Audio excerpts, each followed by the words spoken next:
سلام، مریم خلیلی هستم. خوش اومدید به کارگاه خودتون، کارگاه پارسین. امروز قراره تقسیم بندی بشقاب، مهر زدن رو با هم دیگه یاد بگیریم. پس بیاین که با هم شروع کنیم. الان من یک بشقاب تقریبا 20 سانتی دارم، 20.5 که میخوام اینو تقسیم بندی کنم. همیشه برای تقسیم بندی به این دقت کنید که دیوار کوبتون قراره از این سوراخ‌های پشت آویزون بشه. پس اولین کاری که میکنیم ما از وسط این سوراخ‌ها یه علامت به این بالا میزنیم. خب این علامت رو اینجا از مابین این من زدم. از قسمت بالا هم توی بشقابمون مشخصش میکنیم. بعد به کمک متر دور تا دور بشقابمون رو اندازه میگیریم.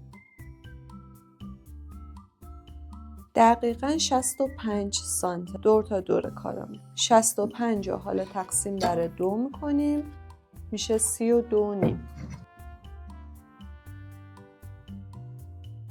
32.5 رو اینجا علامت میزنیم.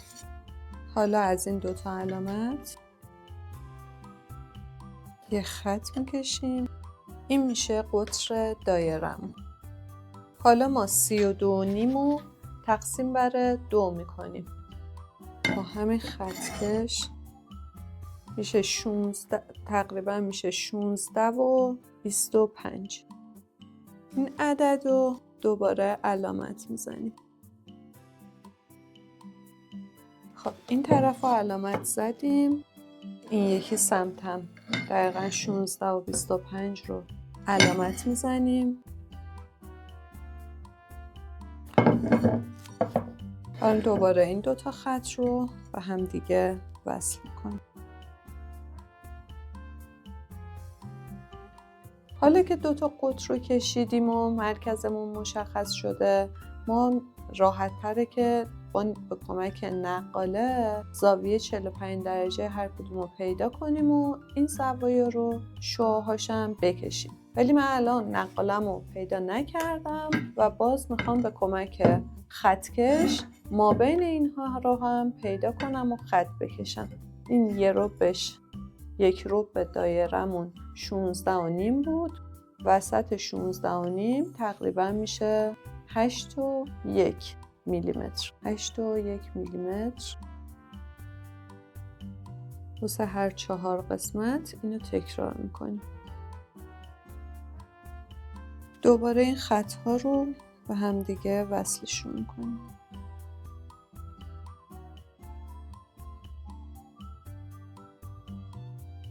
خب حالا میریم سراغ مهر زدن بشقابمون.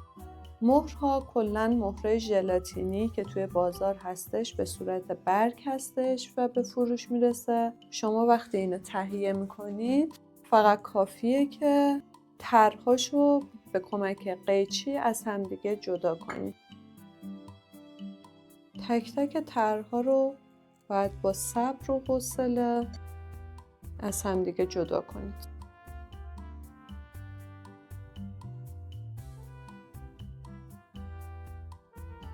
سعی کنید دقیقاً از کناره مهر ببرید، چون اگه زیاد بغلشو اضافه بذارید باعث کثیف شدن کارتون میشه. به این حالت مهرمون آماده است که ازش استفاده کنیم. بریم سراغ مهر زدن بشقابمون. استامپتون رو بیارید.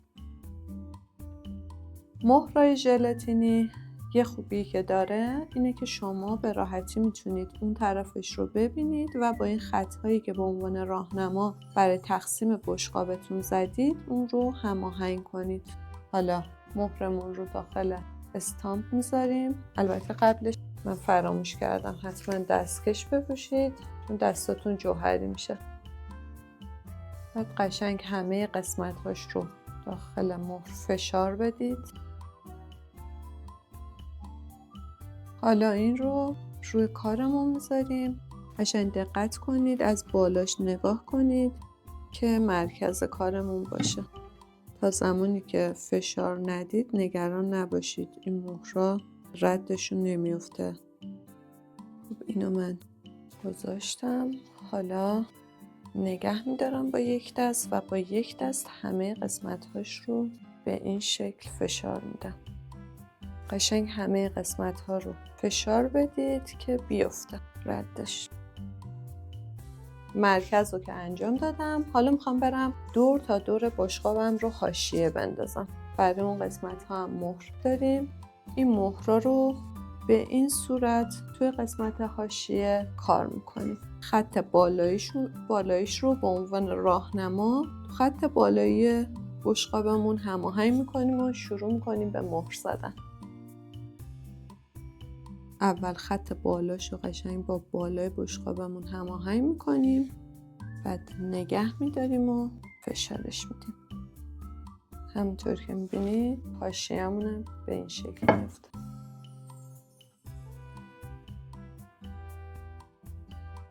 به همین شکل اینو دور تا دور کارمون ادامه میدیم و دور تا دور کارمون رو حاشیه میندازیم. من برم بقیه‌شو بزنم، بعد میام با ادامه کار. مهر دورمون رو کامل زدم. حالا با کمک یه مداد این خط بالای حاشیه‌مون دور تا دور بشقابمون رو میندازیم.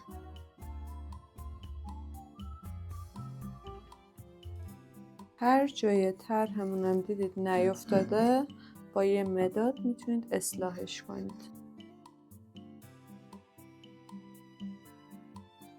برای ادامه کار ما دوباره به یه سری از خطوط راهنما علاوه بر این خطایی که زدیم احتیاج داریم. برای این کار ما دور تا دور این کار با کمی فاصله میایم دایره ایجاد میکنیم. این مهرمون رو من با کمک این خطی که راهنما زدم میخوام توی این قسمت کار اجرا کنم. توی 4 طرف کار میخوام این مهر رو بزنم. پس اینو داخل استامپ میذارم، بعد با خط راهنمام میزونش میکنم. اگه جایی رو اشتباه مهر زدید میتونید اونو با الکل پاکش کنید. بعد اینکه پاکش کردید اجازه بدید بشقابتون خشک بشه و بعد دوباره مهرها رو بزنید. میبینید بعضی جاها رو که خوب دست نکشیدیم مثلا کامل نمیفته. میایم این قسمت ها رو با کمک یه مداد تکمیلش میکنیم.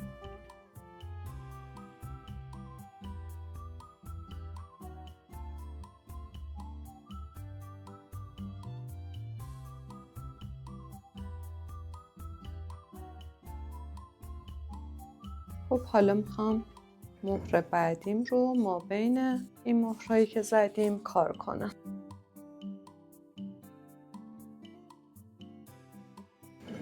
شما اگه احتیاج داشتید بازم از این خطوط راهنما میتونید هر تعدادی که دلتون بخواد روی کارتون بزنید.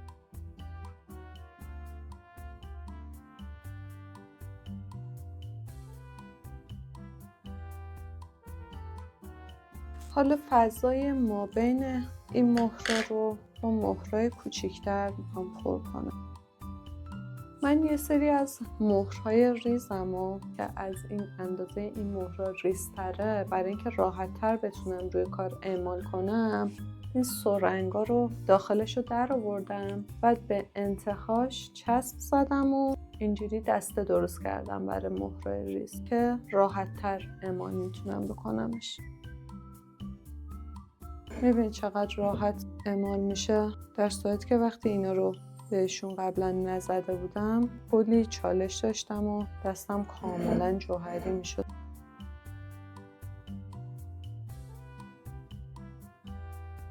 هرچی بشقابتون پرتر باشه قشنگیش بیشتر میشه و سعی کنید تا اونجایی که میشه فضاهای بینشون رو با مهرهای ریز پر کنید.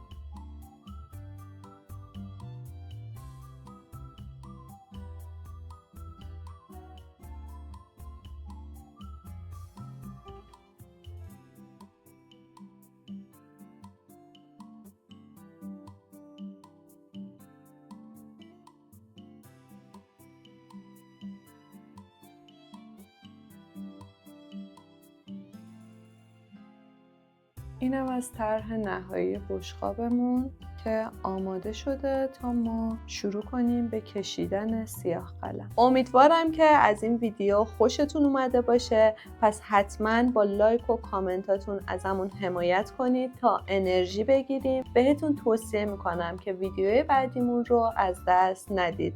پس تا ویدیو بعدی، خدا نگهدار.